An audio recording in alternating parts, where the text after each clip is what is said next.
Innal hamdalillah nahmaduhu wa nasta'inuhu wa nastaghfiruh wa na'udzu billahi min shururi anfusina wa min sayyiati a'malina. Man yahdihillahu fala mudilla lahu wa man yudlil fala hadiya lahu. Asyhadu an la ilaha illallah wa asyhadu anna Muhammadan abduhu wa rasuluhu la nabiyya ba'dahu. Allahumma shalli ala Muhammad wa ala ali Muhammad wa sahbihi wa man ihtada bi hudahu ila yaumil qiyamah. Amma ba'd, fa ya ibadallah, usikum wa nafsi bi taqwallah faqad faza al-muttaqun. Wa qala ta'ala, ya ayyuhalladzina amanu taqullaha haqqa tuqatih wa la tamutunna illa wa antum muslimun. Hadirin jemaah sidang yang dirahmati oleh Allah Subhanahu wa taala. Segala puji hanyalah milik Allah Subhanahu wa taala, Zat yang menguasai langit dan bumi beserta seluruh isinya. Salawat serta salam selalu senantiasa kita curahkan kepada junjungan Nabi besar Muhammad SAW, sang pencerah dan tokoh revolusi di zaman kegelapan dan keborokan, mengajarkan manusia nilai-nilai kebaikan untuk selamat hidup di dunia dan di akhirat. Khatib berwasiat untuk diri khatib sendiri dan untuk jemaah pada umumnya, marilah sama-sama kita senantiasa meningkatkan keimanan dan ketakwaan kita hanya kepada Allah Subhanahu wa taala. Karena hanya dengan iman dan takwalah bekal sebaik-baiknya ketika kita nanti menghadap Allah Subhanahu wa taala. Hadirin sidang jemaah dirahmati Allah, pada kesempatan kali ini khatib akan membahas tentang bencana Dajjal, khususnya pengalian isu. Dajjal artinya sang pendusta atau orang yang menyembunyikan kebenaran.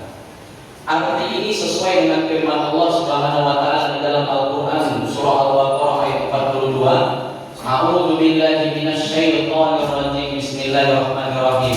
Wa la talbisul haqqo bil batili wa taktumul haqqo wa antum ta'lamun. Allah memerintahkan kita, janganlah mencampur adukkan kebenaran dengan kebatilan, dan jangan pula kita menutupi kebenaran. Menyembunyikan kebenaran adalah tujuan akhir dari pengalian isu. Isu adalah ucapan atau pembahasan yang sedang dibicarakan orang atau sering diulang-ulang orang. Sedangkan pengalian isu adalah menggeser pemberitaan, mempropaganda, mengalihkan dan merubah berita yang baik menjadi buruk, buruk menjadi baik. Pengalian isu adalah strategi iblis laknatullah yang menyebabkan manusia yang semula menyembah Allah kemudian menyembah berhala. Dari zaman Nabi Adam hingga Nabi Idris alaihissalam sampai kepada orang-orang soleh, manusia masih menyembah Allah Subhanahu wa taala. Namun timbul masalah ketika orang-orang soleh meninggal dunia. Umat manusia pada saat itu merasa kehilangan dan sedih. Disinilah iblis memanfaatkan situasi. Iblis mengatakan kepada umat pada saat itu, buatlah patung-patung yang menyerupai wajah orang-orang soleh pada saat itu, dengan tujuan supaya kalian ingat kebaikannya dan kalian ingat semangat beribadahnya. Ucapan iblis ini benar-benar berbahaya tapi masuk akal. Dibuatlah oleh manusia pada saat itu patung yang menyerupai wajah-wajah orang soleh. Masalah belum muncul karena tujuan pada saat itu membuat patung hanya untuk dijadikan sebagai kenangan. Kalau kita lihat sekarang, kenangan itu berupa foto. Namun masalah muncul kemudian hari ketika generasi yang tahu tujuan patung itu dibuat wafat.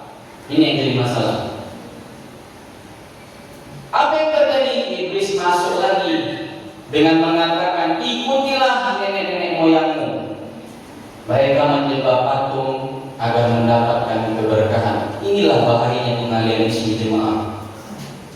Bahwa awalnya iblis tidak langsung menutupi kebenaran, tetapi terlebih dahulu mengkaburkan kebenaran. Yang semula patung bertujuan untuk menyembah, yang semula patung dibuat untuk mengingat kebaikan para ulama, kemudian digeser menjadi menyembah. Dan patung ini sungguh sangat lama bertahan sampai kerajaan Romawi. Luar biasa, sungguh bertahan. Jemaah sidang yang dirahmati oleh Allah Subhanahu wa taala, pengalian isu terbukti berhasil membuat manusia menyembah berhala, dan kisah ini diabadikan oleh Allah Subhanahu wa taala di dalam Quran surah Nuh ayat ke-42. A'udzu billahi minasyaitonir rajim. Bismillahirrahmanirrahim. Wa qalu la tadharunna alihatakum wa la tadharunna wadda wa la suwa'a wa la yaghutha wa yaquqa wa nasra. Umat Nabi Nuh berkata, janganlah kamu sekali-sekali meninggalkan Tuhan-Tuhanmu, dan jangan pula kamu meninggalkan Wad, Suwa, Yagus, Ya'uq dan Nas. Inilah 5 tokoh orang soleh pada saat itu yang wajahnya diserupai menjadi patung. Jemaah sidang Jumat yang dirahmati Allah, kita sudah sama-sama mengetahui bahwa pengalian isu itu sangat berbahaya. Marilah kita sejenak melihat kondisi bangsa dan negara kita. Hari ini khatib melihat bahwa isu yang beredar adalah seputaran masalah korup dan kekuasaan. Yang dibahas sibuk masalah MBG, korupsi, dan penghinaan profesi guru. Namun ada isu yang berpotensi sangat penting sekali jemaah. Apa itu? Isu bencana kemanusiaan dan lingkungan. Masih ingatkah kita saudara-saudaraku bahwa ratusan ribu mengungsi, ribuan meninggal dunia, dan ratusan orang tak tahu rimbanya kemana? Itulah korban bencana Sumatera. Hari ini kita melihat bahwa berita banjir Sumatera seolah-olah terabaikan, seolah-olah dilupakan, diganti dengan berita-berita yang tidak penting. Inilah namanya pengalian isu. Rasulullah SAW bersabda, al-hahya'u minal iman. Rasa malu adalah bagian dari iman. Namun sudah berbulan-bulan khatib melihat tidak ada satupun pemimpin negara kita ini yang dipecat, mundur, boro-boro ini ditetapkan sebagai bencana nasional, boro-boro ini kita minta ganti rugi, boro-boro kita minta ini dipidana. Inilah namanya pengalian isu. Perhatikan di TV kita, tidak ada satupun sampai hari ini khatib melihat. Bahkan banjir Sumatera yang mengorbankan ratusan ribu jemaah, ratusan ribu pengungsi, ribuan orang meninggal dunia. Beritanya hari ini sepi, diisi oleh MBG yang keracunan. Inilah bahaya pengalian isu. Bahwa tadi kalau kita lihat kisah Nabi Nuh, pengalian isu bisa membuat orang murtad. Hari ini pengalian isu bisa membuat kita kehilangan rasa kemanusiaan. Hilang rasa kemanusiaan kita, saudara. Ratusan ribu, bukan sedikit, hancur sana dari infrastruktur. Tapi hari ini narasi-narasi yang muncul sungguh memprihatinkan jemaah. Al-hayya'u minal iman. Hari ini pemimpin kita tidak punya rasa malu dan empati. Oleh karena itu, khatib menghimbau kepada jemaah, marilah kita sama-sama gunakan tangan kita, gunakan lisan kita, pakai HP kita, ketikkan di sosial media, tetapkan bencana Sumatera ini sebagai bencana nasional. Demi Allah, pasti nanti di yaumil akhir kita ditanya oleh Allah, apa yang kau lakukan ketika saudara-saudaramu mengalami musibah? Apa yang kau lakukan ketika alam negeri ini dirusak, hutan digunduli? Maka oleh karena itu jemaah, marilah kita fokus.